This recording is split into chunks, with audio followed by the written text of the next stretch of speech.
Welcome back to the Political Theater, everybody. Thank you guys for joining me this evening, wherever you guys are tuning in. We've got a lot to talk about tonight. I'm happy to be back here finally. It's been a week of being on the road, but I'm finally back here after getting back from California. We got a lot to talk about tonight. The first part of this we have to talk about, though, is obviously with the interesting weekend we had with the Super Bowl performance. We can talk about that very briefly. I do have a bit to say on it because I thought it was reasonably annoying that it was essentially a halftime show not for Americans, but we'll get into that in a minute.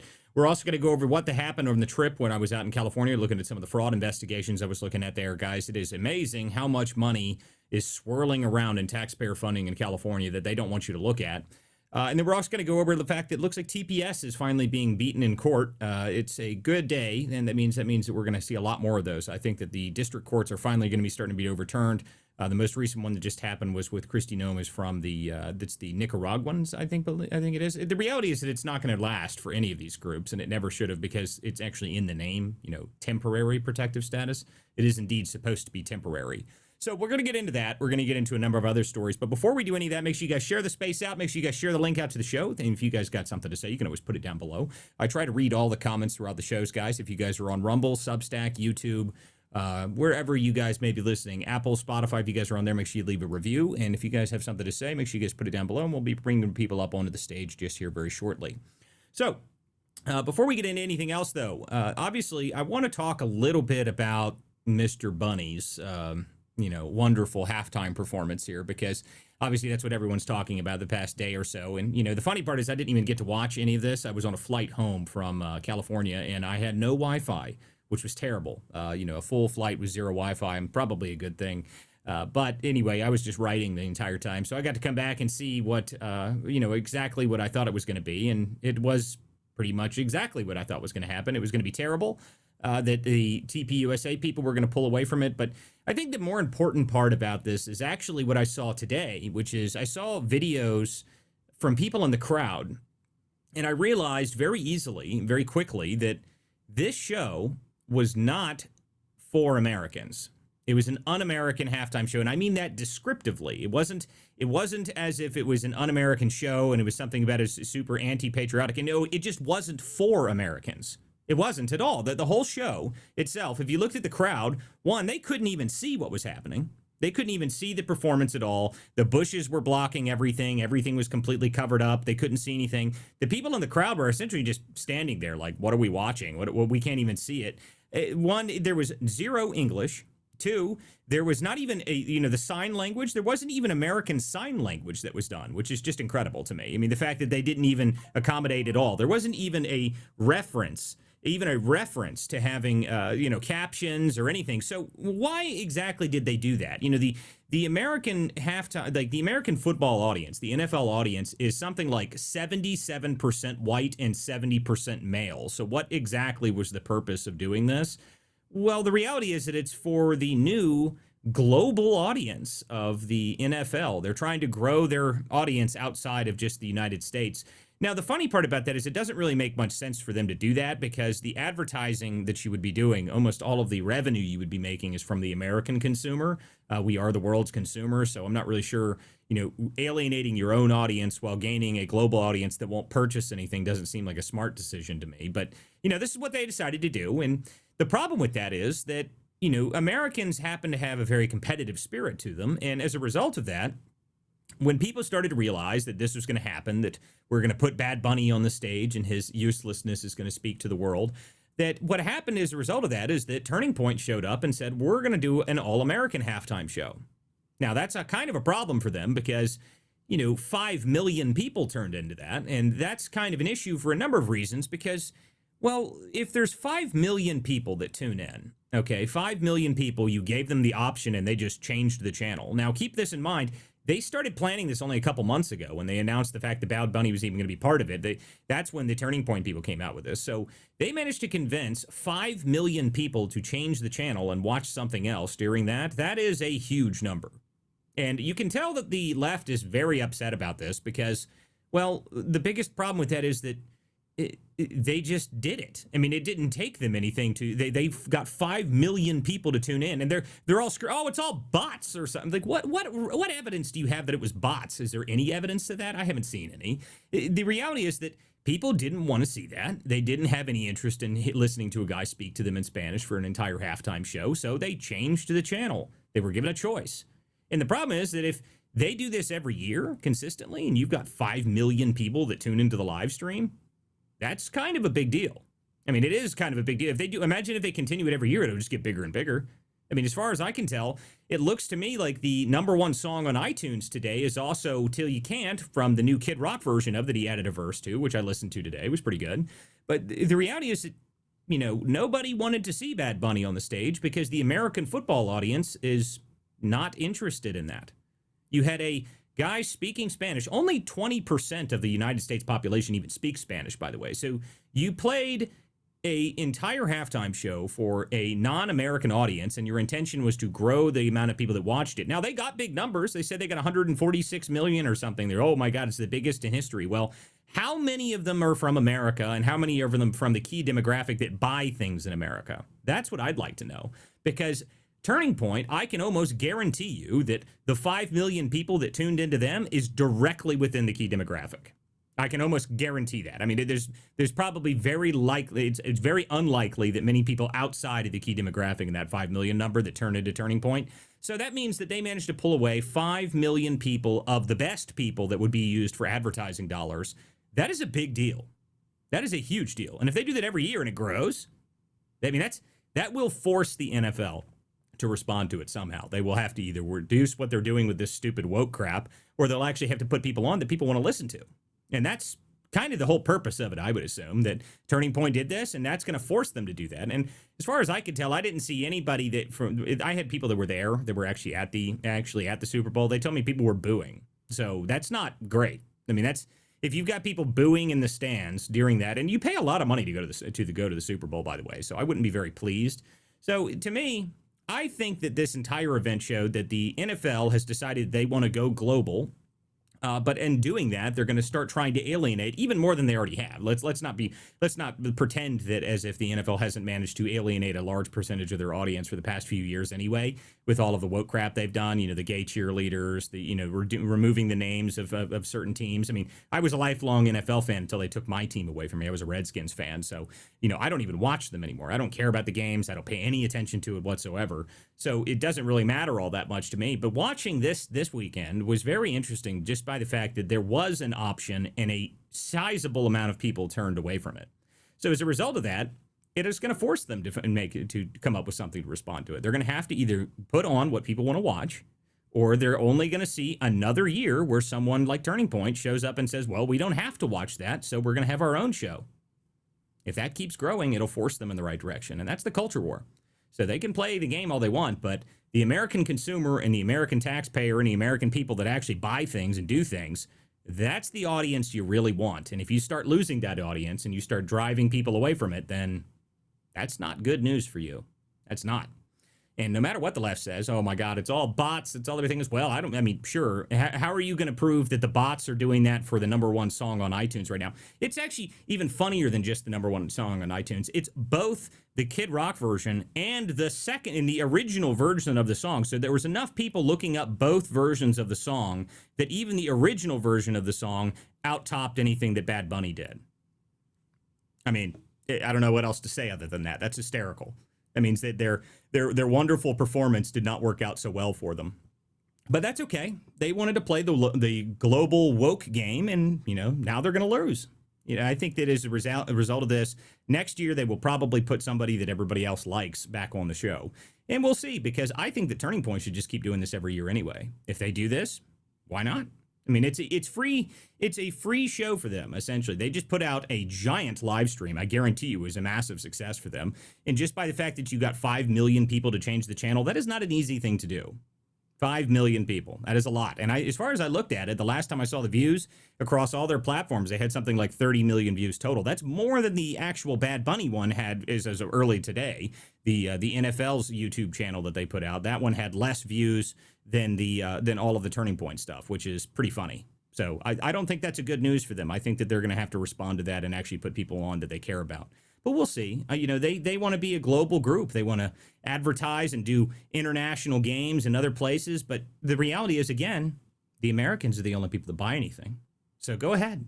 advertise to, wherever you want, but the American consumer is still the consumer market of the world. So you can play the game all you want, but the reality is that somebody's going to come in with a competition, and it already is happening. American competition is still going to be here, and there's nothing you can do about it unless you want to get rid of your woke crap because no one likes it. All right, guys, let's get into the show this evening. We got a lot to talk about tonight. Thank you guys for being here. If you guys are tuning in on X, if you guys are tuning in on YouTube, Rumble, Substack, wherever you guys may be turning in, guys, thank you guys for being here tonight. I got some people coming up on stage now. We got a lot to talk about. I got to talk about some of the stuff that I did out in California. California was an interesting experience because the amount of information and the amount of fraud that exists in California eclipses everything that I could possibly have imagined. But we know that's okay. The reality is that they try to hide it. It's like part of the infrastructure, essentially. They've baked it in. It's worse than any other state by a wide margin. But that's okay because they think that no one's going to notice. But, they have, this is my favorite thing that I learned while I was out there, is I was trying to, a few people were giving me businesses to look at, some fraud that they thought, something was strange here. You need to look into this. So I did it. I went and looked at these businesses. The problem is that you can't find the information from, official state websites on how much money these places have gotten because everything, and I mean everything, in California runs through some sort of intermediary, so you can't even see it. You can't even find the funding. You can't see how much they spent. You can't find anything at all, which is kind of incredible to me because you would think that they would have some sort of transparency. And according to California, their version of transparency is essentially we're going to take all of the procurement data, and procurement data, for those who don't know what that is how much money the government spends on contracts, grants, just where they're spending the money. They take that data and they stick it on a website that has no export feature, so you can't download it. You can't even search it, so it's just a giant scroll, and you have to scroll through it, and it doesn't have it sorted, it doesn't have it organized, it doesn't have anything on it. So to fix that problem, I just ripped the entire database off of it and built my own. So they can try and hide that, but now I have an automatically working database thanks to the advancements in AI that's actually doing this for me. So they can pretend like they can hide that data. So I'm going to have a lot more to talk about over the next couple weeks as I manage to sort through that. But the advantage I think it really is that I learned that this is the blueprint, I think, really, on how it all works. On most of the blue states, they are striving to reach California levels of fraudulent and corruption issues because they realize that California's nailed it down. They've perfected the model. That's what they wanted to do there.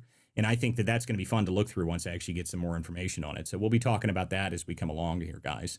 All right, we got a couple hands here. What is up, Patriot Forge? What is up, Jacktron? How are you guys this evening? Oh, I'm doing well, pretty well.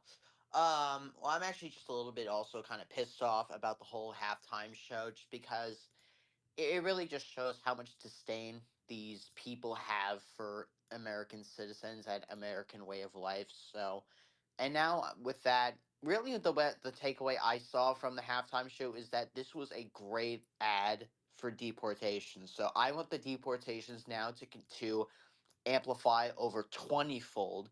I have zero sympathy for any of these people. Get them out of this country. But then I also have some good news talking about you said about Turning Point doing this every year. I was messaging with Tyler Boyer, and they said yes, they are planning on doing this again next year. And I was asking him why they didn't get Nicki Minaj for this, and they said it's because there's a lot of red tape you have to go through with this, and they said to do that you have to, plan these out over a year in advance. And they even said that there was a lot of people that wanted to do this. So now that they already know that they're going to be doing this next year, and they can start, getting booking people for it right now, I can imagine that next year will be a much bigger show. You're going to get a lot bigger names coming with it. Yeah, that's what my point is really, that I think that the reality is that they did this pretty quickly and they still managed to pull it off. So I don't think that it's going to work out for the NFL if they just continue to ignore the fact that this happened in the first place. That's kind of what my And point is. one other thing you saw, and I also saw there was this post today from Benny Johnson. He said that there was an NFL insider he was talking to, and he says that they are panicking about what Turning Point did last night. Well, I mean, this is what my point is. The competition arrived. You decided to do something that nobody wanted from the like general audience of the NFL. No one wanted this. Okay, no one wanted Bad Bunny. I loved it. There was great videos that came out yesterday of somebody walking around talking to the NFL players and asking them hey, what's your favorite Bad Bunny song? None of them have heard of this guy. None of them. I mean, they have no idea who he is. They didn't even know a name. They couldn't name a single one of his songs. I mean, that's not wise. I mean, the funny part about that is claiming that Bad Bunny or something like this is he's got a big audience. Well, sure, he may have a huge audience, but that doesn't mean anything really. It doesn't really mean anything if he has a huge audience. If you turn away the people that actually watch the show and actually care about it, then I mean, how many people do you think that watched this show, if they were a global audience, if that's what they were intention, do you think they stuck around and watched the rest of the game? No, they cut it right off. They don't care. I mean, that's kind of the problem. I mean, if you're doing this, the only reason you ever care about viewers, by the way, is to increase the ad revenue that you would make from it. And I don't think you're going to increase the ad revenue if no one's buying anything out of the demographic that you attracted. So not a wise decision on their part. I don't know exactly what their intention was, but just by being able to pull 5 million eyes off that easily, that is why they're probably panicked about it. I mean, they have to be at this point. Oh yeah. And one other little juicy little thing. It seems that Bad Bunny now has also deleted his Instagram. Every post on there gone, no profile picture, and is following absolutely nobody. But he still has 53 million followers. So I imagine that if he was really proud of what he did last night, he probably wouldn't have done that. Yeah, well, I mean, I saw that he deleted everything. He also did it to his ex account, so it's not like he did it to pretty much everything. So, I don't really care. I mean, to me, I don't watch this guy. I don't know anything about him, and the fact that everybody I know switched over. I love that but my favorite so far is that the comments I'm hearing is, "Oh, it's all bots." Really? Is that what you're saying? Oh, it's all bots? Like, the funny thing is, like, I don't even care about Bad Bunny. Like, the reality is, it doesn't matter to me if he's some Puerto Rican artist or who he is. But the problem is that you were performing in an American game. Okay, this is a American game. It's an American show, and you didn't do it for Americans. You did it for a global audience, and as a result of that, you pissed off a bunch of people. Why are you surprised that people are mad about it? Why are you surprised you got people to switch the channel? I mean, it shouldn't be shocking to anybody, but they're amazed by it, apparently. Oh, my God, 5 million people. And they claim that, oh, it's all bots is just hysterical to me. There's no proof that it's all bots. There's nothing that says it's all bots, but that's what they want to claim. So, they can pretend as if that's what happened, but it's not. It's obvious that a large percentage of the NFL's key demographic all changed the channel because it's just not what they wanted to hear. It's just not. And watching them screw like, oh, my God, oh, it's all fake. Yeah, sure. Give it next year when they have a longer time to set this up and get this all promoted and ready, when they can stream it on X, when they can stream it elsewhere.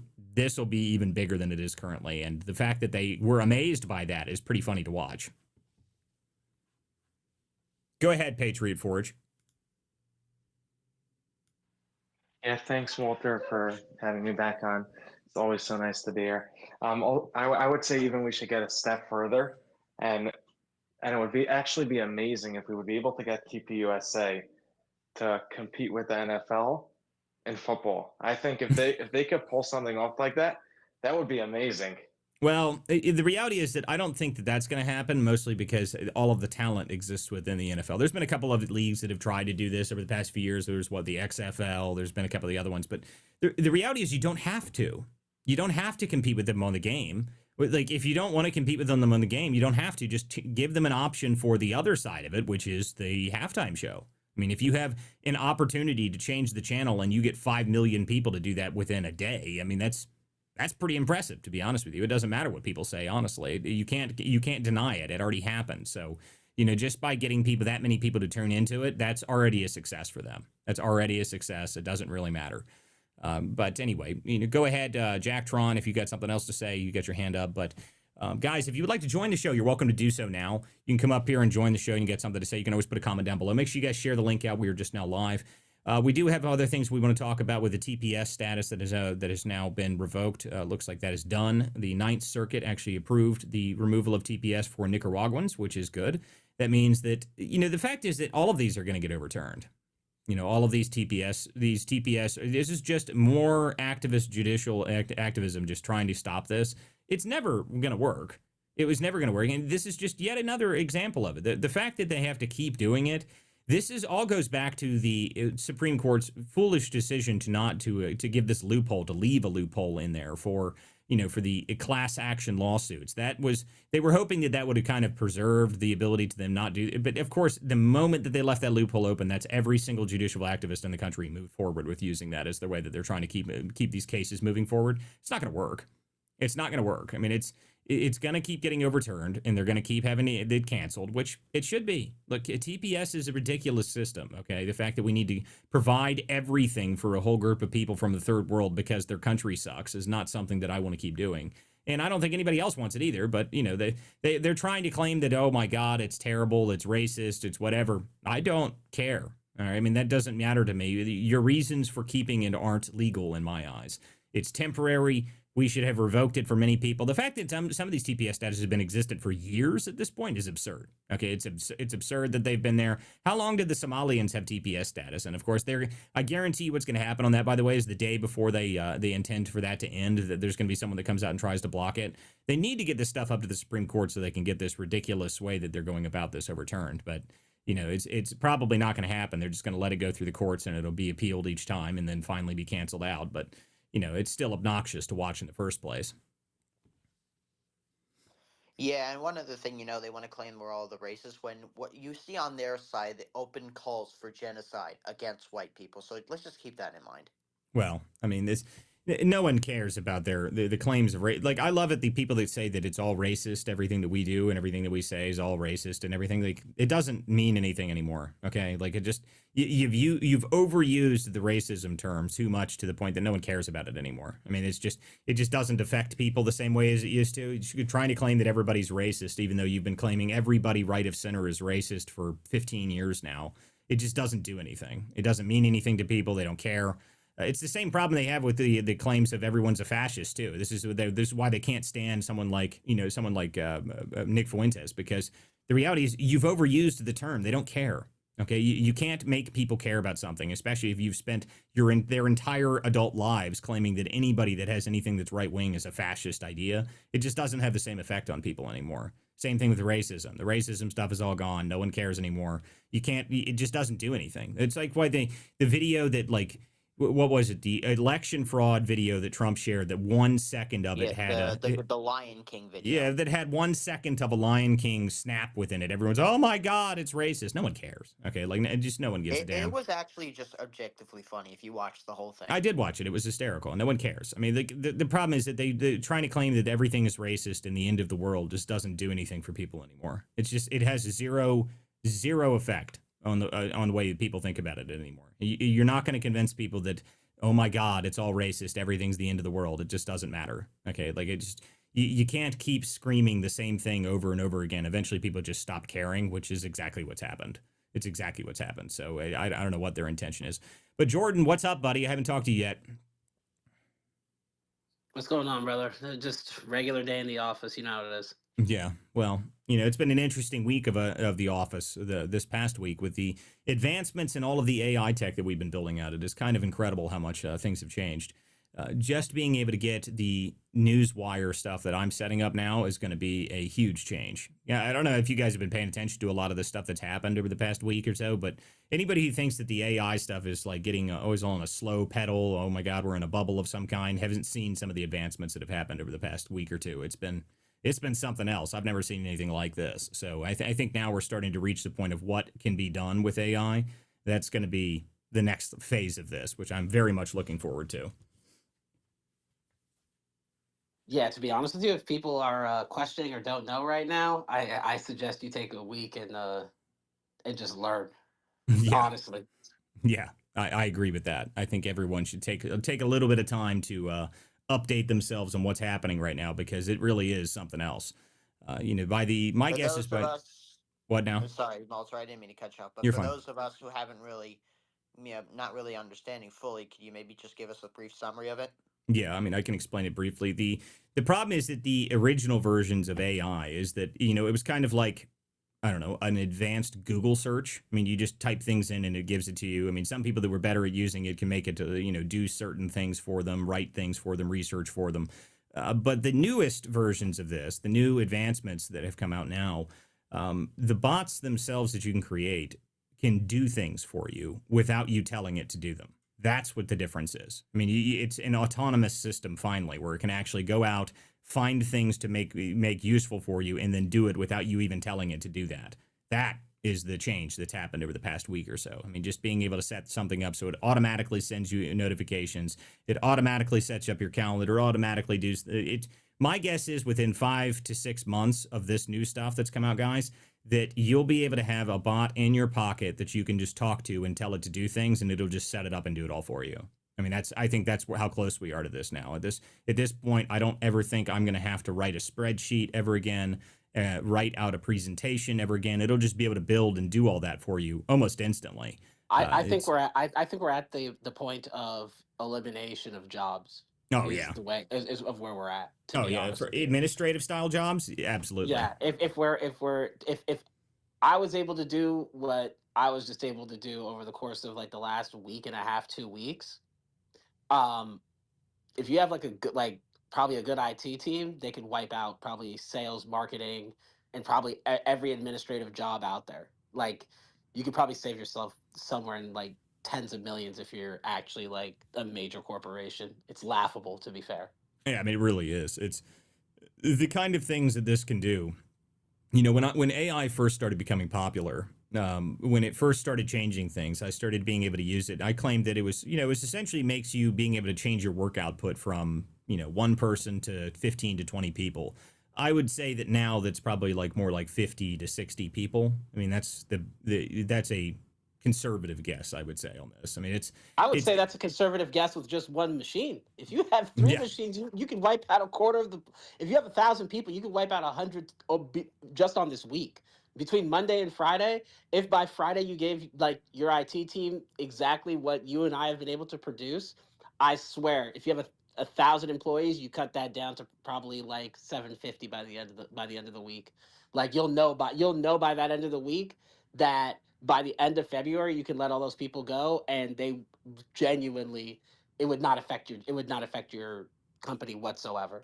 Well, the Well, interesting thing about this is I still think that when people say that, it's like, oh, you can wipe out a bunch of jobs. I just think that people are going to start moving into things that, everyone's going to become far more productive. I mean, if you have a team of people that can use these things and use these bots properly, then I think that you're just going to be so much further ahead than anybody else. I mean, for me, the ability to rip an entire database off of the internet, off of, out of a state database, organize it, structure it, and then produce me copy that I can read and understand within, I don't know, 2 hours. I mean, that's holy crap. I mean, that's crazy to me that it's able to do that sort of stuff. I mean, that's something that is completely. A year ago, I would have never been able to do something like that. And 6 months ago, I would have thought that maybe one day we'll be able to do that. But now it's just, I'm wondering how many days I'm going to even have to spend researching. I just think I'll have something that's automatically researching for me. It's going to be great. I'm very much looking forward to it. I can spend a lot more time working on the show, working on this. This is stuff that I think is crazy advancements. Just over the past week while I was in California, being able to get information from locals was great. So you have the ground information, and then you throw it into this information, throw it into your system, and it automatically starts giving you leads. That's amazing stuff. It really is amazing. Go ahead, Patriot Forge. Yeah. Also, in regard to this AI stuff, could you explain in detail how this system works? What's this AI system based off of? Is it based off Grok? How do you create this? Is there like a public AI system where everybody could just search the fraud in California or all this information? It's not like that. So the technical side of this is a bit. This is where I think over the next couple weeks, it's probably going to be, or maybe next couple months, this is what'll change. Eventually, it's going to be to the point that you'll be able to set up one of these things and just have it do it based off of simple commands, and it'll just build things for you. But right now, what it is it operates within Terminal, so you can give it, you set it up in Terminal, then you can chat with it and have it do things and build things. It's not based off of a specific model. It's actually a bot that operates and pulls information using those models. So it's something different. I mean, I don't really know how to explain it other than the fact that it's able to take a bunch of models and use them so that you can communicate with it and do things for you automatically. And it's going to be incredible. Is it using an API? Yeah, I mean, it uses API, or you can have it use an OAuth, which would be just you log in to a certain login and it does stuff for you. But the reality is the better version of it is to have it set up and do. I have it running local AIs on my machine automatically right now. So it's doing things as we're sitting here talking. It's just doing it automatically for me. I don't even have to do anything. I mean, it's just doing it. I mean, it's set up a whole research system. It's got multiple models that is pulling information from the web. It's doing all that stuff for me and creating leads, creating briefings. It's essentially like having, I don't know, a dozen employees that are doing stuff for me all the time. I mean, that's really what it's like right now, and they're all faster than anybody else. So, I mean, just give it a little while, and this is going to be crazy. I can tell you right now, it's so next level that like you guys have no idea. Let me just tell you guys have no idea the level that this is. That's the best way I can put it. No idea. It's actually like if I can put it into congruence, what me and Walter had talked about over the course of 3 days, we have probably now confined down from 3 days of work that it would take you every time you did this like complete flow down to about 37 seconds and Yeah. just an approval. That's it. Just an approval. And at that, once it gets it right the first time, it won't fuck itself up again. So it's like it learns from it's so good it learns from its mistakes that now you can cut probably I would say like 72 hours to minutes. Yeah, To well, be I mean, fair. the way that I looked at it when I first started messing with it is that I think that it's now going to cut. I think it'll save me 3 to 4 hours a day every single day, forever. I mean, that's. I mean, Yeah, you get like half I a don't day. really like people. You literally get after 3 days, you get half a day back. Yeah, I mean, it's something else to me. The amount of effort that I put into it right before I left. I had it doing all sorts of stuff, and I had it doing as much. And this is all run remotely. I mean, the cool thing is it's actually as if you have full access to your office and computer when you're not even there. I mean, that's unbelievable to me. The fact that you can even have something like that functioning is pretty incredible. I mean, it's something that I It's can't another even. human, is what Yeah. it is. It's literally another human to do 50% of your workload. It's insane. Yeah, I mean, it's the kind of stuff that we're talking about being able to do with this, guys, is we'll be able to operate. If say we wanted to run someone's socials for a campaign or something like that, we would be able to do this by ourselves, without anybody else, easily. And it's that simple. I mean, it really is next level stuff. If you guys haven't figured out how to use it, you need to go figure out how to use this kind of stuff. Being able to save yourself time is the more important part about all this, and you don't necessarily need tons of money or tons of time. You just need to sit down and actually figure it out. It's worth doing. It's well worth doing. The amount of information that it's able to go through. I mean, to me, it's built whole databases for me in the week that I was gone remotely from Telegram. I mean, that's crazy to me. I mean, that's stuff that would take me weeks on end to be able to pull off, and it's been very, very easy.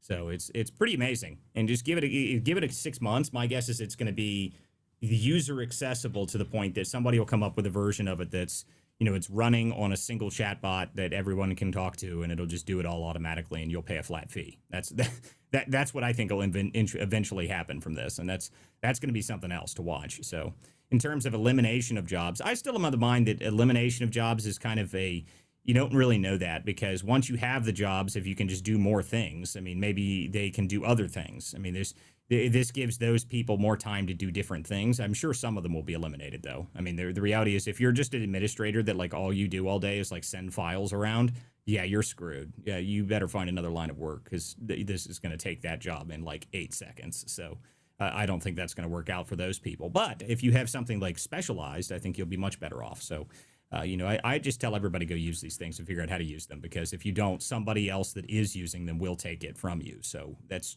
just how it's going to be. It's going to be very interesting, though. But in terms of the research aspect of this, which is the most important part for me, the fraud investigation that I've been on for, I don't know, over a month at this point, this system, I'm going to eventually make it a proprietary system that I'm using. So it's custom built for what I'm doing. But being able to pull information from every single state in the country, being able to pull entire databases out and rip them and use them and be able to look through them and do audits and everything else, this is going to be the big thing for me. Being able to find high priority businesses to look at, high priority fraud targets. It's already really done a lot of this for me. So it's going to be very interesting over the next 6 months or so to see where this goes. So can I use this, let's say, for let's say I want to ID a person, and let's say Grok won't give me the name of the person. Would this be able to be used to, let's say, give over a person's date of birth and what address and all those stuff, or I mean, the is reality that is that, filtered? I mean, that's not, the reality is that kind of stuff you can find anyway. So I'm not really sure. I mean, you could just you could have it write a script that does a scrape for you that does that stuff. So technically, yeah, but I mean, that's like a very low level version of what you could be doing here. I mean, this Grok right now essentially will do that anyway. I mean, if you ask Grok to find this, if he can tell you everything about this person, if they have any publicly posted information, it'll give you all that information anyway. I mean, that's stuff you can Google search at this point. People's date of birth and their address, all that stuff, and that's stuff that's already public, and people don't even really know that it's all public. I mean, most people's information is already on the web somewhere. People don't even know that though. I mean, it's just out there, and if you're not careful with your data, it's everywhere. So I mean, that's stuff that that's already something that happens that people just don't think about it. I mean, there's entire. I mean, if I do a background search on somebody, for example, I can do that in I don't know 5 minutes and have everybody's information, anybody's information I'm looking for. That's not something that's difficult to hide. Quality Leering Center wants to know if school will still be valuable. I don't know. Not at the Leering Center. It won't be. I'm not sure if it's going to be very valuable there. I did see. I don't know if you guys saw this. There was a great post of somebody from the school walkouts had an abolish ICE sign, but they didn't spell abolish right. They left out the I, so it was abolish. So I thought that was pretty funny. That's a school walkout that kind of gives you a good window into the kind of students that are at these the walkout of ICE.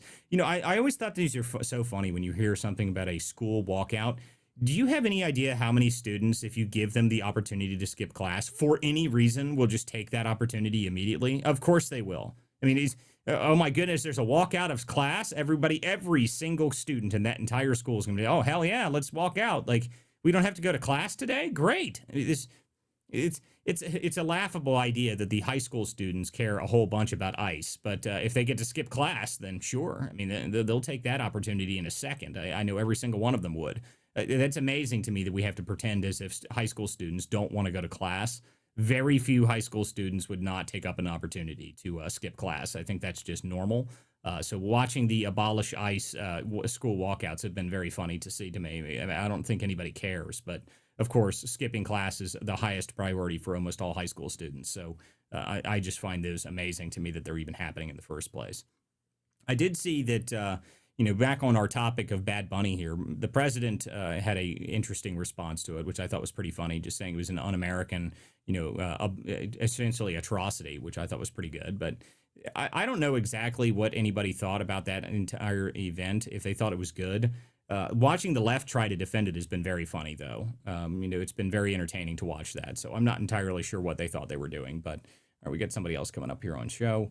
Veterans Memorial News wants to come up here. Guys, if you'd like to join the show and chime in yourself, you're welcome to do so. You can request and come up on the show. You have to go to WC Dispatch on X to be able to join the space. That's the only way you can call into the show. But that's the only way. Let's see here. Someone is upset about what we're saying here. No, I don't care if you thought that the Bad Bunny performance was the greatest American, halftime show of all time. But no one cares, even remotely. But that's okay. You can think that.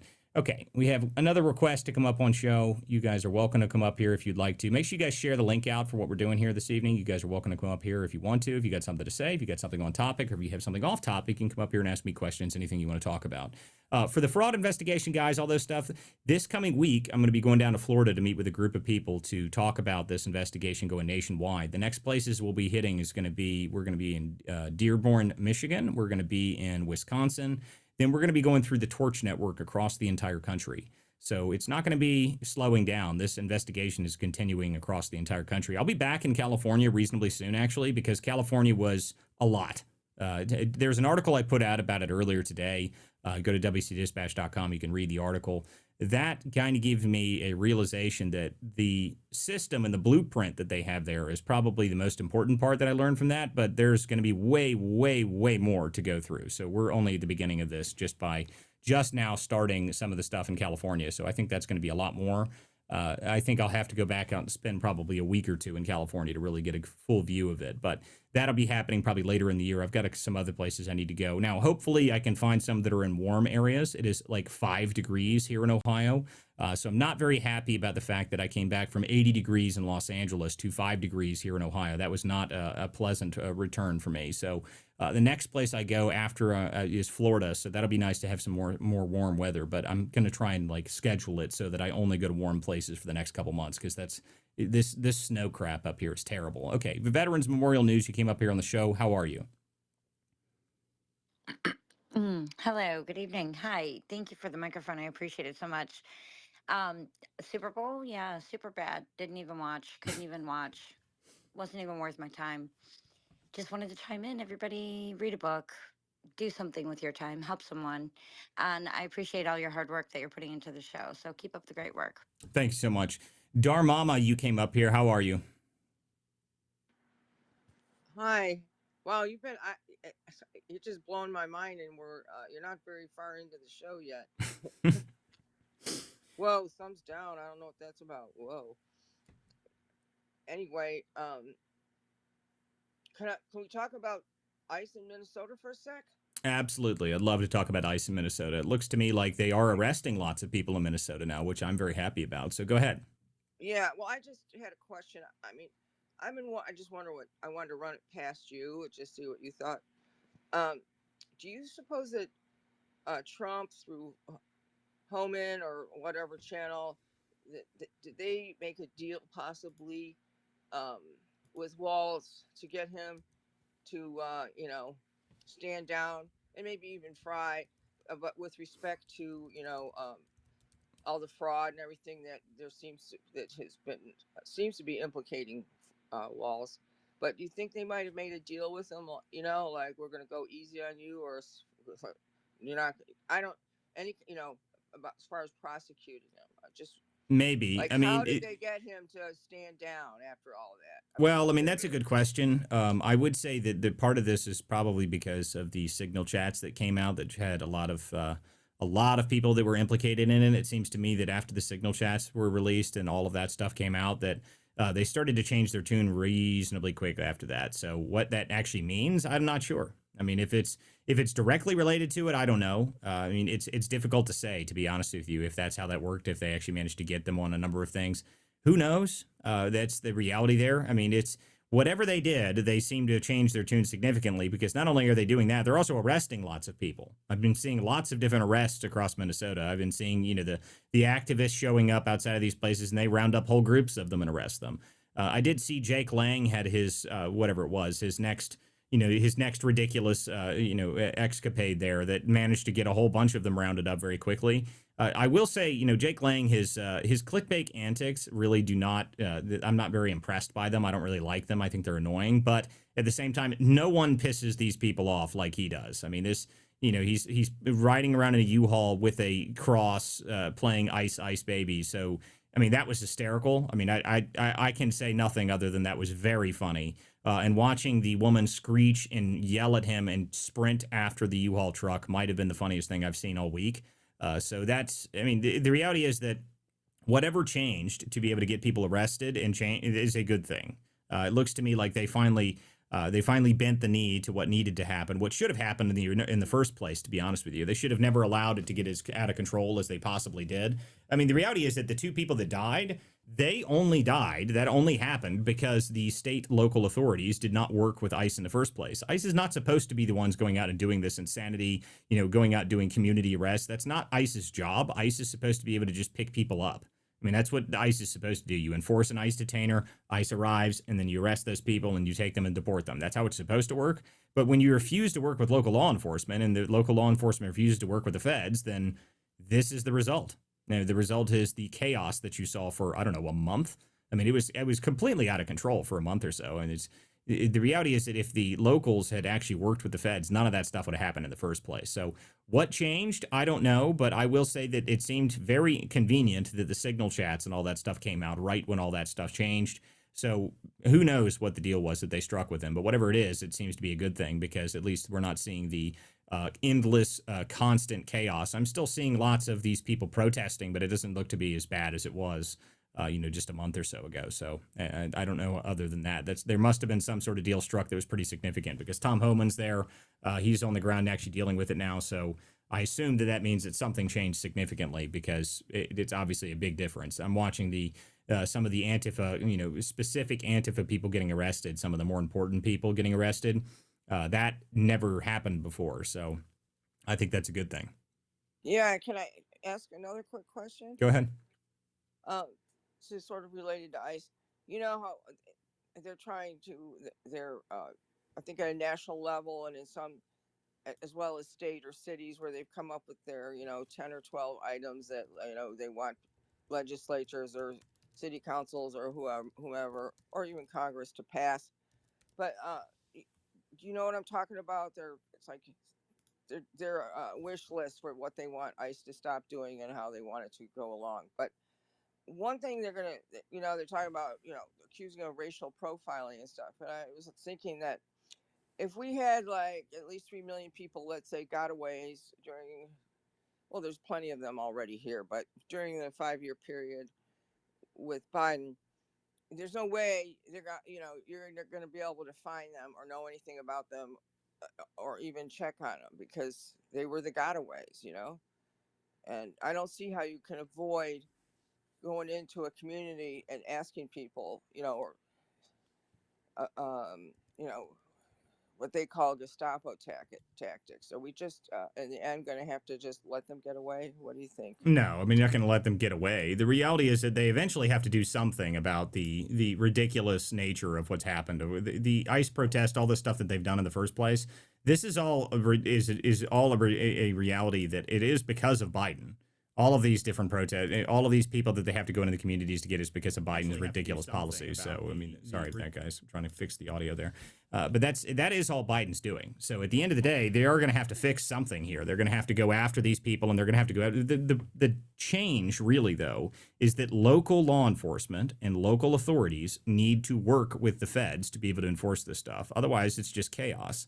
When you don't have, again, ICE is not supposed to be going into the communities and doing this stuff. So if you are not working with ICE and you're not working with the feds, then obviously you have a lot of problems when you have to have these people go out into the streets to do community arrest. They shouldn't have to do that.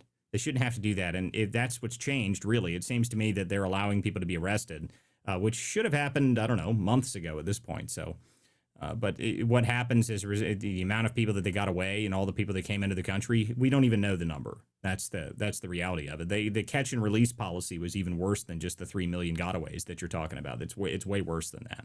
So, okay. Go ahead, Patriot Forge.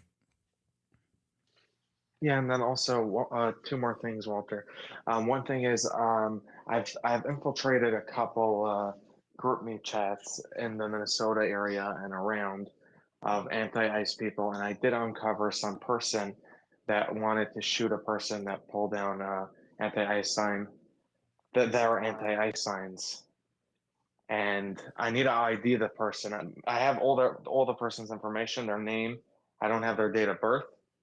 And I just want to find a picture so I could post that with the information. Guess I'll send you that information. Maybe you could help me out with that. Yeah, I mean, maybe. And then, it depends. It depends on the person. I mean, just having a picture is not a whole lot anymore. I mean, unless it's like a really clear picture of their face, which might be able to be useful, but you need to be able to go through and find, if there's other instances of them on different videos. There's a lot of things that would go into actually identifying a specific person from just a video or a picture. So it's not that easy, especially since most of these people in these things actually cover their faces. So I mean, there are some people that are really good at doing that, but being able to find them and actually go after them, that's a whole nother story. So, it might be helpful. I might be able to help you. So send me whatever you want. I'll take a look. okay, fine. And then the other thing is, I was just wondering about what's your opinion on Thomas Massey? I think Thomas Massey is intentionally trying to get more attention on his social media account. That's what I think Thomas Massey is doing.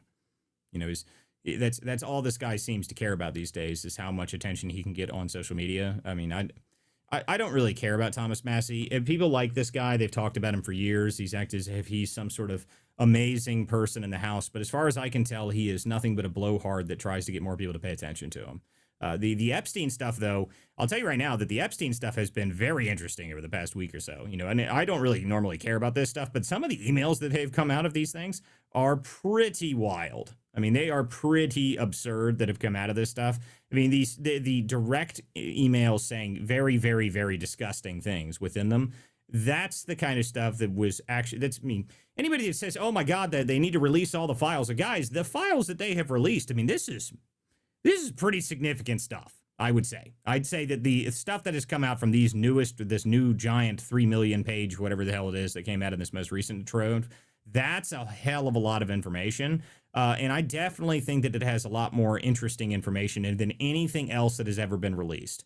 In terms of whether or not there's going to be some sort of list that you get out of it, I still tell everybody I don't think there's ever going to be a day where you get a list that has like an identifiable, easy to go after type thing. The prosecuting part of it is going to be far more difficult. But I will say that anybody that sends an email that says your littlest girl was a little naughty, that name needs to be unredacted tomorrow. That needs to happen tomorrow. I don't care who it was who sent that. That right there is gross. That's disgusting and vile, and that sort of stuff is exactly what we needed to get out of these files. Give that damn name up. All right, that's the kind of stuff that shouldn't be redacted in the first place. But going back into the money aspect of what's going on there, I was listening. There was a really good, I don't know if you guys watched, Mike Benz was on with Joe Rogan. He had a really, really good interview with Joe Rogan talking about the Money Network and how this all operated behind the scenes. That's worth listening to. But I'll say that this giant trove that just came out is easily the most interesting out of any of the Epstein stuff that has come out recently. I don't really pay a whole lot of attention to it normally because I've described it many times as like Groundhog Day. There's another thing that comes out. Oh my God, look, it's the next big thing. And everybody claims it's the next big thing, but then nothing happens. But this trove that's come out has had a hell of a lot of interesting information in it. A hell of a lot of interesting information. And I say that the amount of people that are involved in this, you need to start releasing more information. You can't redact the names out of some of this stuff. But I also will say that some of the other stuff that's happening around this is kind of retarded. For instance, the Epstein victims had this. Didn't they play a Super Bowl ad? I didn't see it. I think they were trying to. And one other thing about the group that they were doing that with is a group that has received lots of money from George Soros. And a couple things, if you don't mind, Walter, I'd like to say about Massey.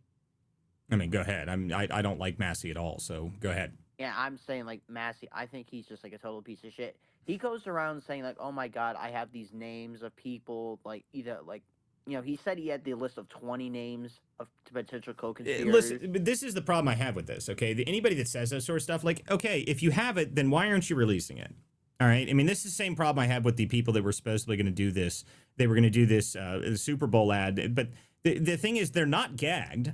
Okay, they're not gagged. They had, like, I saw just a clip of it online, and it was like, they had tape over their mouths and stuff like that. It's like, but they're not gagged.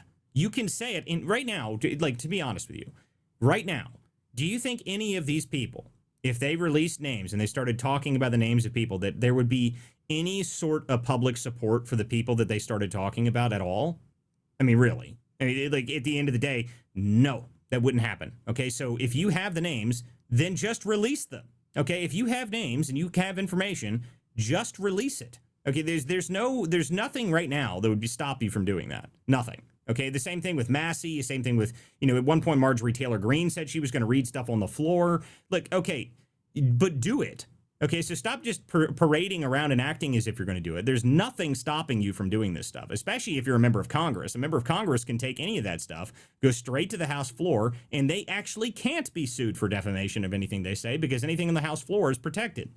So, they could have read this stuff out at any point online. I mean, on the House floor. But they're not going to do it.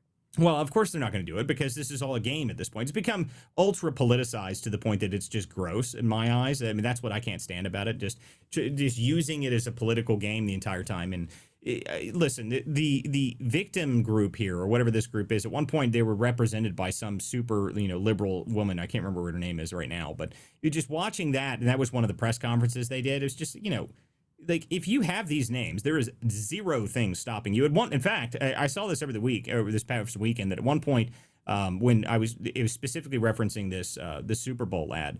Elon Musk said that he would pay the legal fees of anybody that got sued if they released the information on it. So, okay, there is nothing else. Okay, like if the information's out there and you can talk about it, and there's somebody that's a multi-hundred billionaire that's willing to pay your legal fees if you got sued for it, then it's time to put up or shut up is the only way I'd say that. I mean, what else can you say? I mean, what else? I mean, someone says it's political theater. It is. That's exactly what it is. It's just political theater when people are refusing to release the names. Okay, that's just if you have the information, there is nothing right now stopping you from releasing information. Nothing at all. The public would support you. It was the transparency bill that passed was what almost completely unanimous except for Clay Higgins. I mean, like outside of that, what are we doing? Just release the information. There's nothing stopping you right now from releasing the information that's necessary right now. So, but I will say the more interesting thing to me is these documents that they released show a unbelievable amount of information on the internal networks of this essentially dark money that that our intelligence operations were doing over the past, I don't know, 40 years or so. I mean, it's not just Jeffrey Epstein stuff that came out of this. There's a lot more to it than just that. It's the way that the CIA has been, funneling money to itself and creating money for itself and, operating in black networks and everything else. So the information, these files that came out, yeah, I can see why they were really unhappy about them coming out because it shows a hell of a lot of information. So, in terms of what else comes out, I don't know. But right now, what we've gotten is a lot. There are definitely some names that need to be unredacted. I'll definitely say that. Go ahead, Darmama. As for to add on to what you just said, which I agree with all of it. I think that was a gratuitous vote, a bit of a gratuitous vote in Congress, where they all voted for the transparency because then they made the exceptions. And of course, the most widely used excuse it included, well, you can't unredact because of national security. So I felt it was a little bit gratuitous. I don't know, or maybe all gratuitous. Like, yeah, we can all vote for it because we all don't really ever have to worry about it. What do you think of that? Well, but the reality is that the amount of stuff that was in this, I mean, there's some people that I've heard that were talking about these files saying that they've been able to pull more data out of the files than, they originally had. So I think that more stuff's going to come out of this. I mean, the reality is that they were forced to do this. So they were forced to do this. It's now out.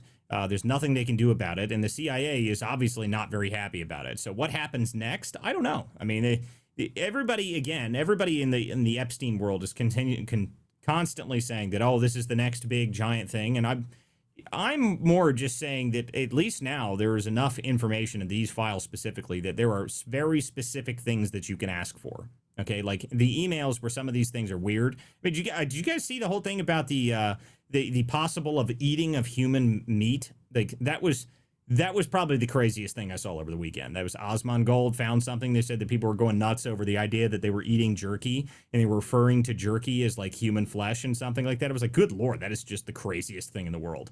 I mean, this is the kind of like horrifically bad stuff that needs to if this is any truth to it, they need to have the rest of the information out. I don't know how you get the rest of this out. I mean, the fact that they're putting this in writing is what's crazy to me.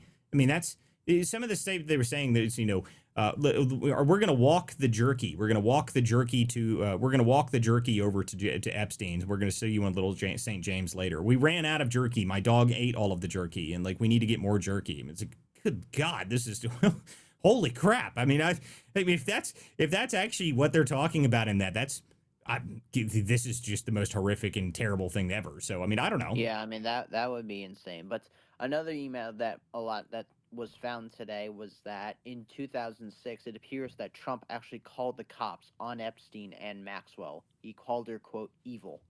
Well, again, I mean, the idea that they were somehow going to get Trump and all this has always been ridiculous to me. If there was anything, okay, like you have to remember with all the stuff that they were doing to Trump, the fake ICA where they said he was a Russian agent, you think that they wouldn't have taken this sort of stuff and taken it directly into that and used whatever they could against Trump? You're crazy, okay? You're crazy if you think they wouldn't have done that. Of course they would have. So to me, as far as I can tell, and there's nothing in here again that's going to be useful for them. But the Democrats decided to push for this, and at least now it's out there. I mean, there's nothing that you can say about it. The information has been released, so there is 3 million files and a whole bunch of information. And more important than that is, I would say that there are actual very specific things that people want now. Okay, before people are just asking for random things. They just want the next big thing. What's the next big thing? Well, there are very specific things now. Okay, there's 4 or 5 emails that I've read that people want to know who sent that email. Who sent it? What does that email mean? That's the kind of stuff people want now. So at least there's direct targeting on that sort of stuff now. So now it's a lot more focused, which is good. I mean, if you're somebody that really wants the truth to come out, at least this leads us in the right directions. I mean, there's a lot more information now that has ever been released before. I assume the CIA is in a full panic about this, because this is like, the intricate operation of how their ridiculous money laundering scheme for really, really horrible stuff is happening across the entire world. This pretty much lays that out really, really detailed. So I don't know how else what else you can say other than I'm sure they're not happy about it. Let's just put it that way. Go ahead, Darmama, you get your hand up. No, if I did, Oh, well, don't worry about it. Yeah, Right. don't worry about it. The space doesn't ever work for me. So, Jeff, you came up here. What's up, buddy? Okay, no Jeff. All right, we got another speaker that wants to request. So I'm going to bring in. I'm listening. Oh, okay. I'm listening, Walter. It just all this corruption up top. And to be fair and honest, Pam Bondi's been at her job over a year, and we have 0 arrests, and I'm very, very disappointed in her. Well, I mean, that's been a problem the whole time. Okay. Like everybody that comes to this show knows that I have spoken extensively about how I am very, very annoyed with Miss Pam Bondi and her lack of being able to do anything or arrest anybody at all has been extremely annoying the entire time. So I agree with you there. Something should have been done about this a long time ago. And I will say that this also, just the release of this giant trove of files, the fact that Pam Bondi, what was it over the summer when she said, oh, there's nothing else coming out, there's nothing else there, and then this comes out, like, that looks even worse. Like, I mean, just come on, Pam. Like, I mean, I don't know, like, if you should have just shut up in the very beginning until you understood what was going on, but you couldn't because you are obsessed with being on Fox News, that you have your own makeup room there. I mean, they just love you there. You can go on there all the time, and you're always terrible on television. So Pam Bondi has not been impressive at all for me the entire time, so I'm not very pleased with her. But at least this information has been released now, so there's nothing they can say about it. So, they can claim that there's nothing else there, but I think there's quite obviously more. So let's get some names redacted, and then we can continue on with this. Okay, we got another person that came up here. What is up, Punch Made Dev? All right, no Punch Made Dev. Anyway, so the reality is, guys, with all of this information that's come out from those, I don't know, how they can get away with not unredacting some of these names. I think that's just going to happen. There's no way they can get away with it now, especially with some of the stuff that's in those emails. I mean, there's just no way that you can convince people that those emails need to be redacted. There's no legal reason that I could ever come up with, especially with the Transparency Act that was passed. I think at this point now that you're just going to have to do something about it, and that's just the reality of it. Looks like whoever this Punch Made Dev is coming up here and spamming the top of the show with a bunch of random shit. So we'll just have to get rid of him now. Sorry, buddy. You can't come up here and just add stuff to the top of this. So, we're not going to do that. But anyway, Jordan, I'm going to make you co-host to fix this because I cannot fix it from what I'm doing here. Invite to co-host. There we go. Guys, if you'd like to come up here and join the show, you are welcome to do so now. Share the link out to this. This is The Political Theater. I'm Walter Curt. I appreciate everyone who comes to this show. This is a weeknight show, 9 p.m. We were off most of last week because I was in California doing a bunch of groundwork for the investigations I've been working on for the fraud stuff I've been doing nationwide. So that's going to be continuing, obviously. But anybody who wants to come up here and join the show, you're more than welcome to do so now. We've got, I don't know, another hour or so in the show, but, I don't know what else I really want to talk about because I was talking about Bad Bunny, and that's the only real big thing everyone was really talking about. So if other people have other really important news that they want to come up here and bring up, we're more than welcome to talk about it now. Veteran Memorial News, you can go ahead. You got your hand up. Hi, thank you. I appreciate it so much. I'm Shonda. Great to be here with you. But it's just truly, it's disturbing how many powerful people were really socially connected to him. And It's just it's satanic in my own eye. That's how I see it. You know, just the evil. Anyone that could harm a child. It's pedophilia. It's disgusting. It's terrible, and I truly believe that there's a special place for those men and women that participated and have anything to do, and they will see justice. So at some point, you do need to um, say, yeah, it is freezing in Ohio because I'm in Ohio too. I just wanted to tap into that. So go OH, baby. And yeah, keep up the great work, Walter. I'm really proud of you for doing what you do, bringing all these topics to light because not many people are really, able to do that. So keep up the good job doing what you do around the United States. My app and website is available around the United States. I'm a nonprofit organization founded to help veterans and their families. Very similar to Groupon on Facebook.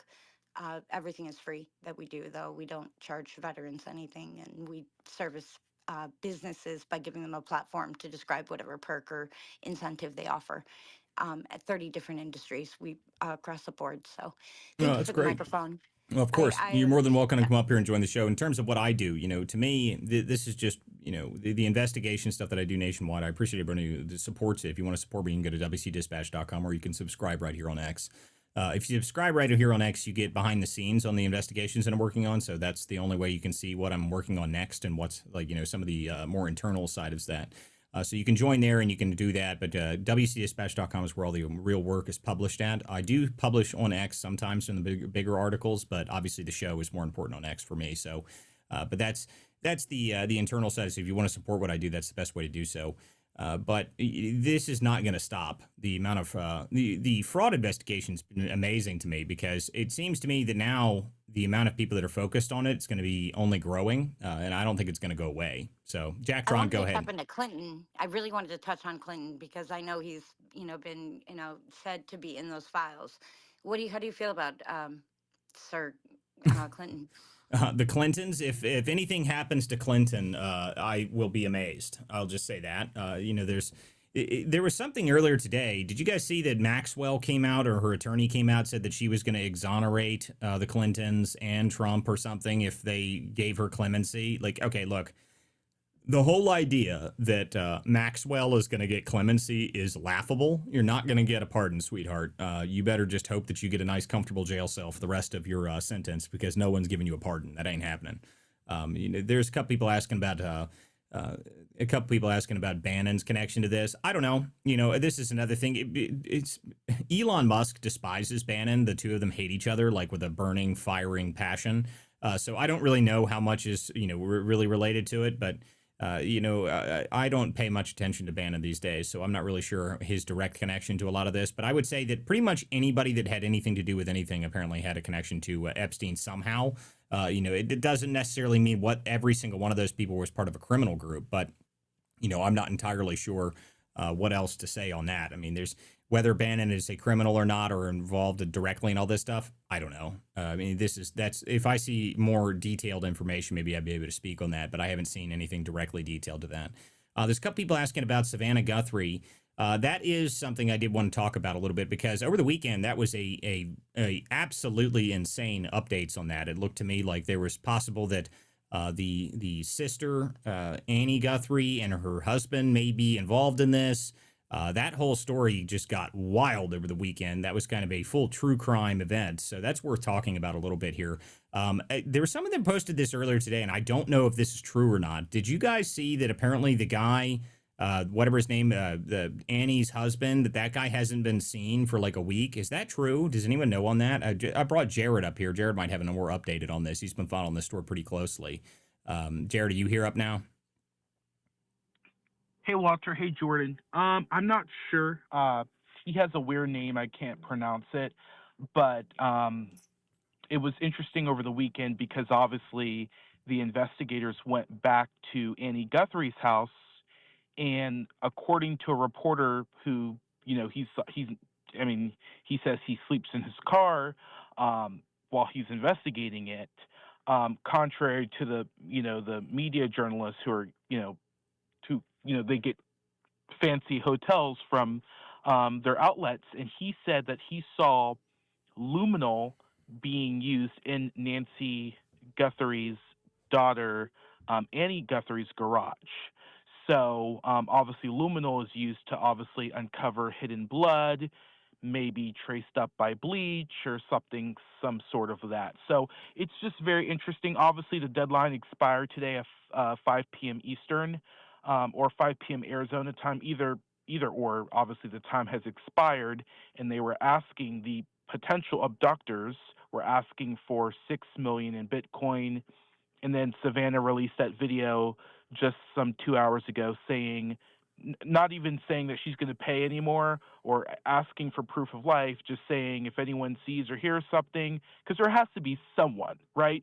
I mean, that's part of why law enforcement always busts these cold cases or finds out there's always someone who saw something strange. You could obviously be seeing a man helping a 84-year-old get out of the car and walk her inside the house, just something strange. So the reason I came up because you were talking about Steve Bannon. Did you hear the other news today, Walter? No, I haven't heard any other news on Steve Bannon. So what else is the new news on Steve Bannon? Yeah, so Mr. Steve Bannon is he's asking, or I should say the Department of Justice is asking the DC court to erase his conviction of the erase his conviction for obviously failing to not comply with the J6 committee. So obviously we know Steve Bannon was thrown in the DC gulag for 30 days along with Peter Navarro, both of Donald Trump advisors, because he did not comply with the committee, and the committee sent a referral for prosecution to DOJ, and DOJ prosecuted him. So Peter Navarro has came out and said that he doesn't want his conviction being erased. He wants the Supreme Court to overturn his conviction. However, Steve Bannon and the prosecution, obviously the prosecutors are no longer there. These were Biden era prosecutors. So they're essentially making the case there's no opposition. Let's erase Steve Bannon's conviction of, I'm trying to remember what's the crime called? Obviously failing to comply. It'd probably be contempt. It'd probably be contempt is what Right, it is. And to be honest with you, I mean, that whole story on Steve Bannon, I'm not really interested by. I don't really care what the J6 committee did. They didn't do a whole lot, as far as I can tell. As far as I can tell, they didn't do anything useful. They did a lot of deleting. We'll know that. Yeah, we know that much. But I mean, it's just, to me, that's like, I mean, whatever. I mean, I don't really care about all that. The more interesting thing for Bannon would be what happens if the people are talking about him in the files and all that. And apparently there is an interview of Bannon meeting with Epstein that's apparently on video. So that's interesting. Yeah. But, I don't know. Bannon is interesting only in that Elon and him despise each other, like, with a burning passion. And outside of that, I don't really pay a whole lot of attention to it. So who knows what's going to go with that. If the J6, anything the J6 committee did, I think should just be ignored wholesale. I mean, I don't think anyone cares about what the J6 committee did. They didn't do anything useful for anybody. In fact, why did they all get pardons if they all did such great work? So, I'm not necessarily interested in what the J6 committee did. They all got pardons. Nothing's going to happen to those people. Nothing's going to happen to the people that they try to go after, because none of this matters and it's all just a joke. So I don't really pay a whole lot of attention to that stuff. But back on the Savannah Guthrie thing here, has there been any new updates on that? I haven't seen it today. I haven't been able to pay attention to it today. And obviously everyone was only talking about the Super Bowl and everything else this today. So I'm just curious if there's any new updates on what's happened with that. Have they made, I know they said, I saw something, you're probably watching and following the same guy I was, which is JLC Investigates or something, like JLR Investigates, something like that. He's done a really good job, but he was the one that was saying that they were using luminol in there. That is pretty interesting stuff. So he does a good job. Everyone should follow that account. He's got a big YouTube channel apparently, but I'm curious to see what happens with that story, because it's now been a week, more than a week, and we still don't have any updates on that at all. So I'm very interested to see what the resolution of that whole story is. I'm kind of surprised that there hasn't been any, discoveries at all or any arrests yet. But I was very curious, though, because they said that whatever his name is, Tomasio or whatever his name is, Tomasio, I don't know how to pronounce his name either. I saw someone say earlier today that guy hasn't been seen for a week, and I find that very interesting. I mean, like Like, what do you mean you haven't seen him for a week? He was like one of the last people to see her alive, so I think he should probably be front and center. But I haven't seen confirmation on that. I was just curious if anybody else had. I am seeing something from Fox News tonight. I'm just seeing this as you're talking, Walter. So Fox News is reporting law enforcement sources describe the delay in local cooperation with federal investigators, with days going by before they let them into the fold. More than 8 days later, Nancy Guthrie's whereabouts remain unknown. So Fox News is reporting that locals delayed cooperation with the feds here. I have to say, I am losing, let's just say, confidence in the family. The guy that you just said, whatever his name is, he was the last person to have seen Nancy Guthrie, right? He dropped Nancy Guthrie off at her house after they went out to eat and after a church meet on Saturday. So he's that last person. And if, like I said, the biggest update, and I should mention as well, there was a septic hole or a septic tank, I think that's the right terminology, that they were searching behind Nancy Guthrie's house as well. So maybe looking for like bloody gloves or any type of DNA that could be down there. Um, I did see a report. They're just searching. They're just trying to see wherever their leads are going at this moment. But it's just like 9 days after, and no one knows. There's no vehicle of interest. There's no person of interest. I'm not saying someone has to be charged. A suspect will eventually get there. Knock on wood. But no person that is being interrogated inside the FBI office, right, in Tucson, or the Pima County Sheriff's Office. It's just like, this is crazy. The ransom notes, which law enforcement has not discredited yet, which I keep saying this because to me, that's why they're releasing the videos, right? Mm-hmm. They're releasing the videos a few hours before the deadline. Like today, the deadline was 5 o'clock, and you saw Savannah Guthrie release that video around 2 o'clock this afternoon. Even, asking for proof of life the first time. The second time, she said she's going to pay. According to TMZ, there's obviously a website where they can see if, Savannah Guthrie deposits the 6 million Bitcoin, and it's $0 right now. They have access to that public website. So we'll see where this goes. I don't think we're looking. I just don't see how a happy ending could come from this.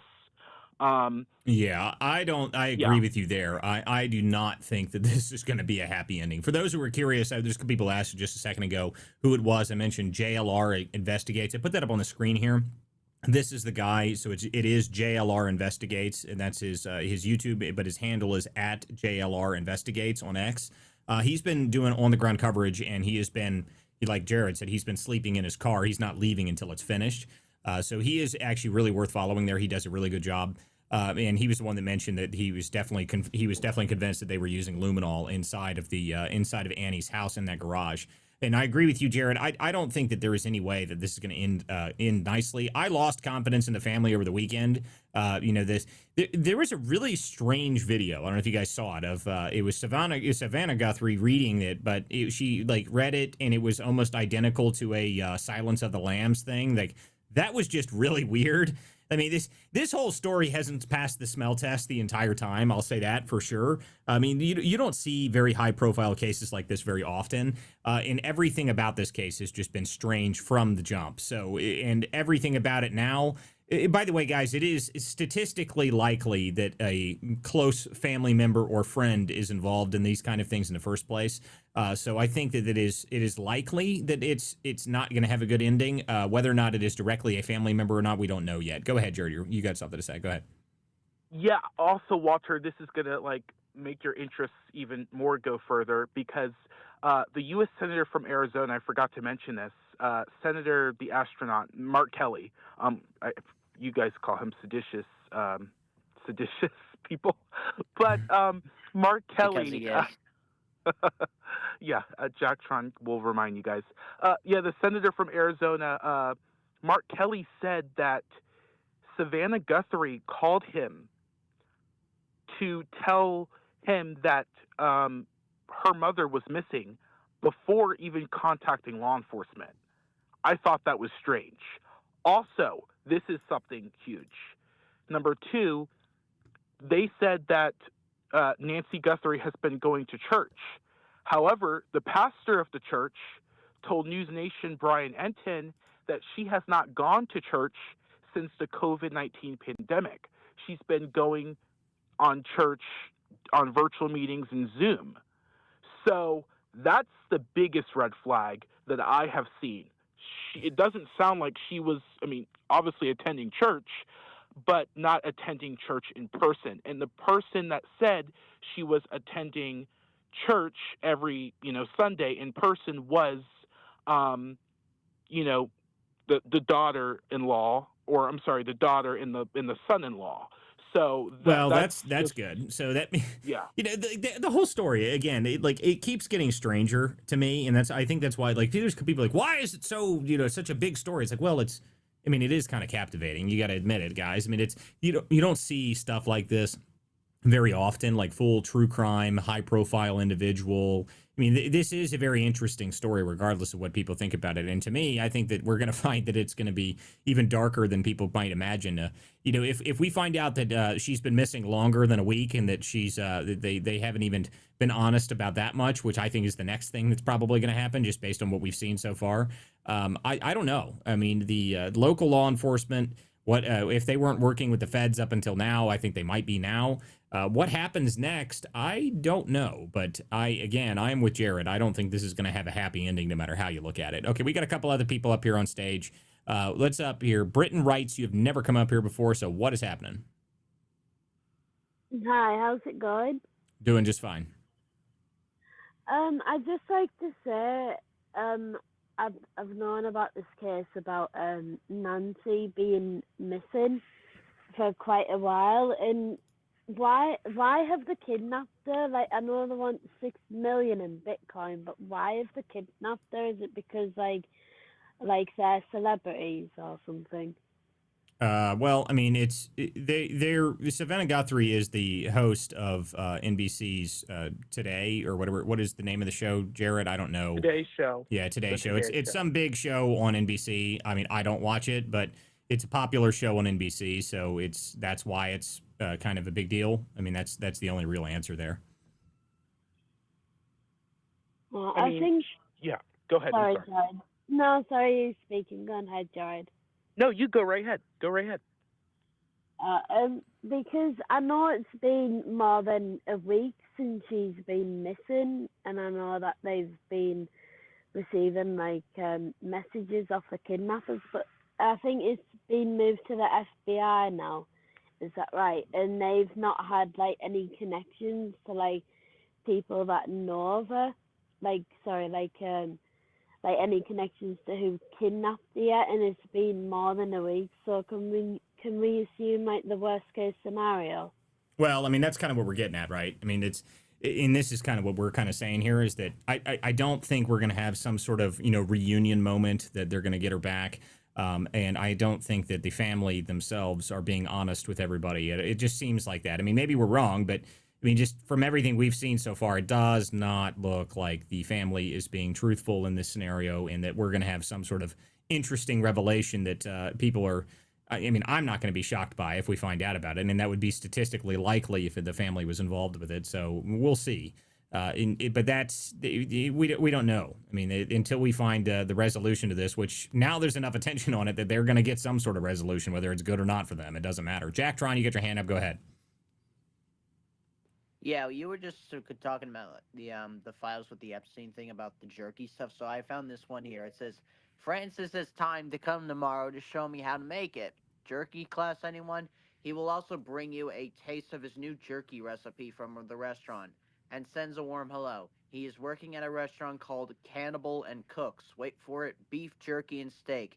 He has time at 3 p.m. tomorrow if this is okay with you. Yeah, that's again, those who didn't see, Osmond Gold had a video that someone clipped together and put out that was just absolutely insane. It's worth watching. I don't know what jerky means, but the fact the name of the restaurant was Cannibal and Sons or something like that is just good Lord. I mean, I don't know what to say about that other than that's just nuts. Okay, there's a bunch of people that got hands up, and I've brought a couple other people up here. Jared, you got your hand up. Go ahead, and then we got other people here. Or maybe Jared doesn't have his hand up. Oh, you called me. Yep, my hand wasn't up, but I'll definitely say something though. So, yeah. So specifically with the Guthrie thing, I just hope this is one of these cases, Walter, where, you know, the law enforcement is just like not telling us anything, and they're like they're inching closer to a suspect or suspects. I think there has to be more than one abductor here. I mean, you're dealing with an 84-year-old woman, very vulnerable. Let's knock on wood that she's alive. Obviously, you have to have someone who goes out and buy food. You have to have someone that makes sure, you know, she's being contained. So I think this is, if she were alive. So that's where we're at there. But I mean, I've been seeing reports throughout the day that like some of these detectives that are working on this case have only been detectives for like just shy of 2 years. So I hope that's not the case, because obviously you want your A game, you know, on the ground there. But it just doesn't look like it just doesn't read like, you know, kidnappings are something that we think that are in the past, right? People commit crimes. People are going to steal. They're going to steal, and they're not going to take the human with them. They're just going to get whatever they want. So, yeah, we'll see where it goes, guys. Well, here's an interesting. Some people are saying here. We've got a couple chats from people saying that there's a Clinton connection here. Now, guys, I don't know if any of that's true. There was some people saying that apparently Savannah Guthrie was the first person to interview the Epstein victims, and her husband was a Bill Clinton top aide. Listen, I don't know if that's true, whether it is true or not. I will say one thing, that not everything is related to Epstein. So not every conspiracy needs to somehow land at Epstein. Now, is it possible? I mean, I guess, but I mean, not everything is Epstein related, people. So I would be very careful with the idea that this is somehow related to the Epstein case. Not every murder conspiracy has to go back to the Clintons, and not every murder conspiracy has to be related to Epstein. Whether or not any of that's true or not, I have no idea. Maybe it is. And if it is, that's even wilder. Okay, like that's even more insane. Why does everything end up being Epstein? I don't know. But as far as I can tell, we don't need to constantly go and say that everything is Epstein. If there's information on that, send it to me. I'd love to read it. If it's actually truthful, that'd be very interesting. Let's see. We brought a couple other people up here on the show. What's up, guys?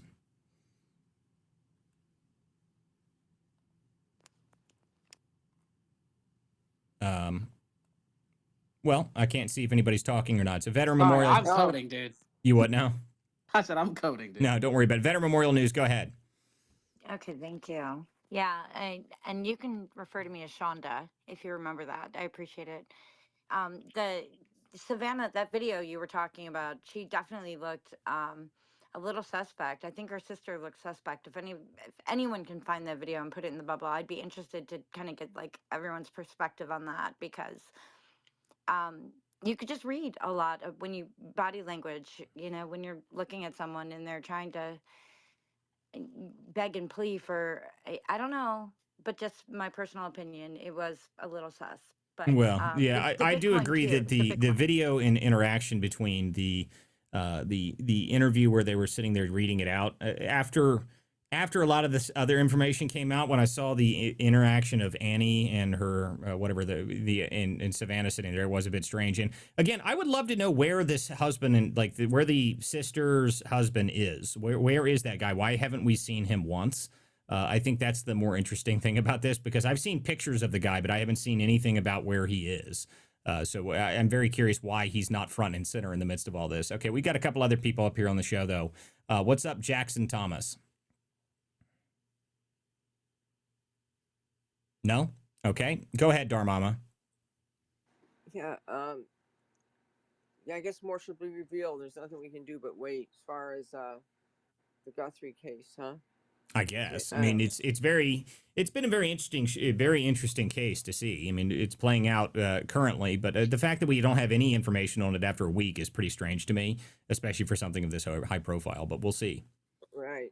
Well, I just didn't know if you you can, on a lighter note, I just want to know if you saw Trump's, I was thinking of two of his posts on True Social, but the one today about the bridge between Detroit and Canada, and then the other one, I think it was yesterday, he was talking about um, the NFL halftime show, and it was sort of like a rant, and then right in the middle of it, he starts talking about, how the economy is doing so great. I mean, it was so classic Trump how he has to throw something in like that, and then he goes back to, talking about the NFL show. But anyway, I just didn't know if you or anyone else on here had seen it. Where Well, he's I like saw making his these post threats talking to about the Canada. halftime show, but I haven't seen this one talking about the bridge into Canada. So it looks like this. The first thing Yeah. China will do is terminate all ice hockey played in Canada. What the hell? Like, this is like, what the hell is that? Like, I haven't read all this yet, so this is pretty good. So I'm now reading this. Like, what on earth is this? So the United States is fully compensated for everything we've ever given them. We will start negotiations immediately. This is yet another pretty funny Trump post here. So I'll have to read this all the way through another time, but that is pretty good. Sunlight, you came up here. What's up, buddy? Hey Walter, how are you, man? Doing just fine. Yeah, so we know that not every conspiracy is related to Epstein, not every murder, unexplained murder is related to the Clintons, but we do know that every redaction behind that is the name Donald J. Trump. Oh, that's right. 100%. Every single one of them. That's right. According to the 100%. Democrats, at least. But the amount of redactions. So I will say, Sunlight, that the redactions in there, though, I think that they are going to be very hard pressed to keep people from demanding that they release those names. I will say that. Well, and so when these congressional reps like Thomas Massey come out and say, "Well, I've seen 6 names, and I'm going to, spew them if they don't, if the DOJ doesn't come forward." I'd just like to see the names, Walter, of all the congressional reps and the senators that took advantage of taxpayer money to settle sexual harassment claims. Upwards of like 700 to 900 claims and upwards of 150 to 250 representatives. Can we get those names? That'd Can be somebody, nice. go back and do an accounting of where the 17, 18, 19 million dollars went? No, it's more than that, but yeah, I agree with you there. That's something that's existed for a while. A lot of people don't even know about that. There's a fund that is used to pay that, and it's been something that's gone on for a long time. In fact, there was actually a show where I was on with Monica Matthews and one of the other co-hosts for this show, which is Chris Marino, where we confronted a congressman about that, and he quickly ran from the room. So that was very funny. That was probably over a year ago at this point, but I mean, that was probably 2023 when that happened. So this is something that's existed for a long time. And I agree with you. That should be something that should be made public. But we'll see. One step at a time, Sunlight. Okay, so one step at a time. Well, Right now we've got 3 million files that people are pouring through with a fine tooth comb and demanding that they release the information of the people talking about beef jerky and the people talking about the littlest, naughtiest girls. So let's get those first. And then we'll go back after the Congress people. Well, there is a commercial, it's like the old cat chow commercial, for the Trump redactions that goes like Trump, Trump, Trump, Trump, Trump, Trump, Trump, Trump, Trump, Trump, Trump, Trump, Trump, Trump, Trump, Trump. You remember the old meow, meow, meow, meow commercials? Yes, I remember the meow, meow, meow commercials. Everybody remembers that if you're old enough. Amazing. But yes, but the redactions in those files, though, I think that they're going to be very, very hard pressed keeping those off the books. I don't know how you're going to keep them off the books. There's enough people now that are just like, okay, like, why is this name redacted on this one? And what does jerky mean? Because we're going to need an explanation. I also particularly liked the information that there was 55-gallon drums of sulfuric acid that were delivered to Little St. James at one point. I mean, come on. I mean, come on. I mean, just really. Yeah, I mean, I just saw that Elon also replied to a post saying that Steve Bannon also had some of those acid tubs. Now, I mean, maybe I'm just ignorant here, but the only other person I've ever seen have tubs of acid was Jeffrey Dahmer. Yeah, well, the idea that we need to have Mexican cartels. Yeah, Mexican car. I mean, listen, there's not many other uses for giant barrels of sulfuric acid. I mean, I don't know not many people I've ever heard of just keep them things sitting around. So why you'd order 55 of them and have them delivered the same day that the FBI investigation was opened, I don't know, guys. I think we've got some serious things that need to be discussed when it comes to that. I think that's pretty true. One other item, Walter, is that I saw earlier today that Epstein apparently was trading emails with a confidant close to the Clintons regarding the FEMA efforts that were going on in Puerto Rico after, in the honor of Big Bunny or Bad Bunny or whatever the hell his name is, Energizer Bunny. They were trading emails around the FEMA movements and the FEMA, account. And if you recall, the FBI had charged, several FEMA executives in the Puerto Rico scam, with siphoning off $2 billion. So I wonder if Epstein, ended up getting his fingers in that pie, or Who who those knows? are. I mean, look, Yeah. if those don't know what he's talking about, at one point, I think it was Hurricane Maria. The amount of funding that was sort of sitting around in Puerto Rico. I've actually got a friend of mine who lives in San Paulo, who was telling me about that, or I'm sorry, in San Juan, not San Paulo. And he was telling me that at one point they found like full warehouses full of food that they just didn't use. So that was a huge scam. So there's a lot of money that was soaked up around that. So whatever ended up happening with that, I'm not sure. That's been many years since that's even been discussed. But whether or not Bad Bunny has any connection to that, I'm not really sure. The worst bunny, the Bugs Bunny's retarded brother, I'm not sure. But we'll see. What ends up happening with Little Bunny Fufu? Yeah, guys, if you didn't see Sean Farash's post on it, that was probably the funniest post that came out about Bad Bunny. I loved that. That was great. He never misses. I recommend everyone go check that out. Okay, let's see here. Darmama, you got your hand up. Go ahead, and then we can go back over to Britain's Rights. No, just go to whoever else is next. Thanks. Okay, go ahead, Britain Rights. About the Epstein files. I know that Hillary Clinton and Bill Clinton have had an arrest warrant for them because they were involved in it. But if you notice, it's normally like the Democrats, because on our side of the pond as well. We have a lot of lefties involved in the Epstein pedo island, such as Ali Wahid. He was an influencer for Keir Starmer, and Peter Mandelson. He had a lot of contact with Jeffrey Epstein, is it? And also Gordon Brown and Tony Blair. So a lot of our politicians have also been involved with the pedo island. And I think they should be arrested as well for sexually trafficking children, but there has been no arrest yet. And I think Keir Starmer did know about Peter Mandelson's role in the Jeffrey Epstein island, because there was a lot of communication back and forth, and now all our politicians are now backstabbing him. I know it's disgusting, but no arrest has been made. And also Prince Andrew's case about him going to the Epstein Island has been reopened because he's a pedo, and more evidence has been found out about him. Well, I know that the Prince Andrew aspect has been very, very public. I'll say that because people have been all over that. And as far as, didn't he get all of his titles and everything taken from him? So obviously there's something going on there. Okay, Zen, you got your hand up. Go ahead. Yeah, I was wondering if anybody had any after action reports on the Super Bowl. How many people tuned in? Because I know a ton of people didn't watch it. Anybody? Well, I mean, it looks like like the number 20 million. Hold on. It looks like the total numbers on the Super Bowl were very high. I mean, it's not like they weren't very high. They were obviously very high. The point about it that I talked about at the opening of the show, and I ranted about it for a few minutes, is that the reality is that what they did is they managed to get a global audience, and that was the more interesting people that they cared about it. They didn't care about the American audience in it, which is just true. I mean, if you watched the video from the crowd, which I've seen a bunch of videos from the crowds now, no one was moving or doing anything. They were just standing there like, what's happening? Because you couldn't even see the performance during the halftime show. Now, in terms of the overall game, I have no idea how many people watched it. I haven't seen those numbers yet. Now the Nielsen reports for the halftime show were like 146 million or something like that.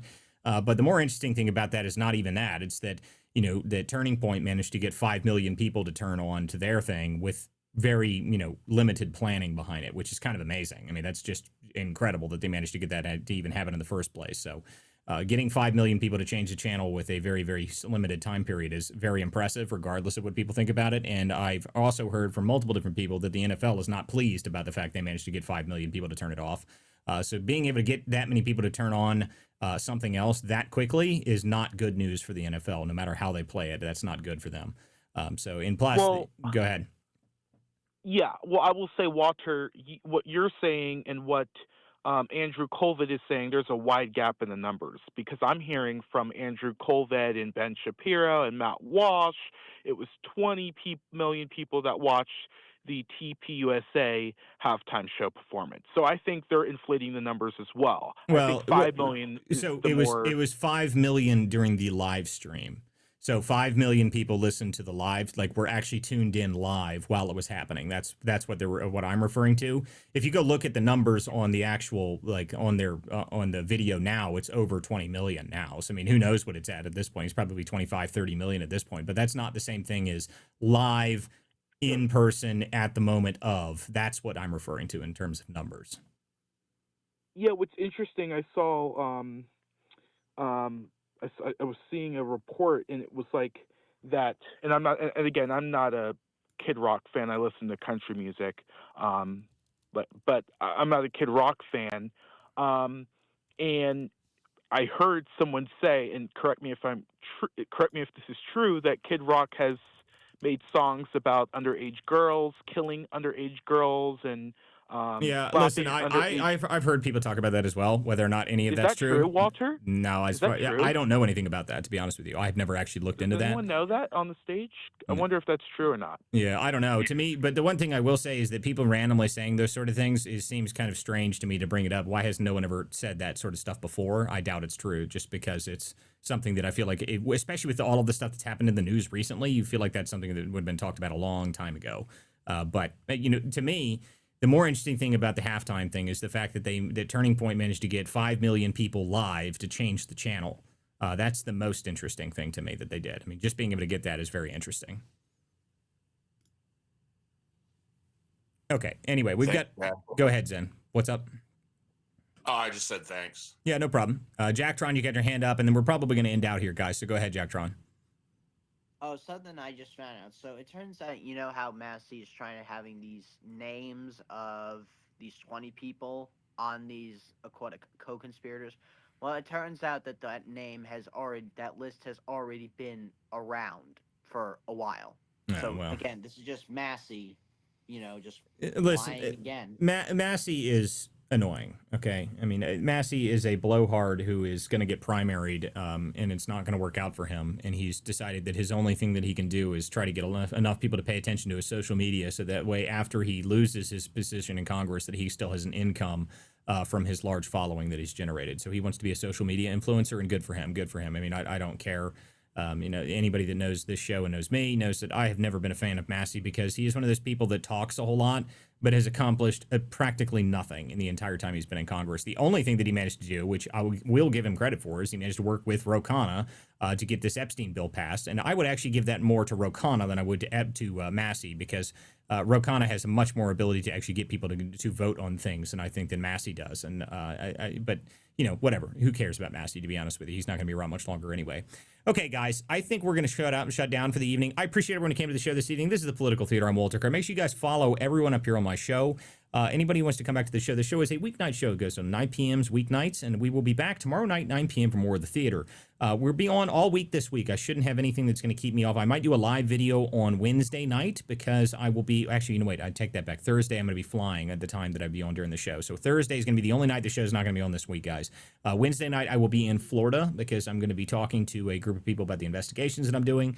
But the rest of the week, the show should be on as normal. So we will see you guys tomorrow night. More of the Political Theater. Thanks, guys, for coming tonight. We'll see you guys next time. Thanks, guys. Thank you. Thanks, guys.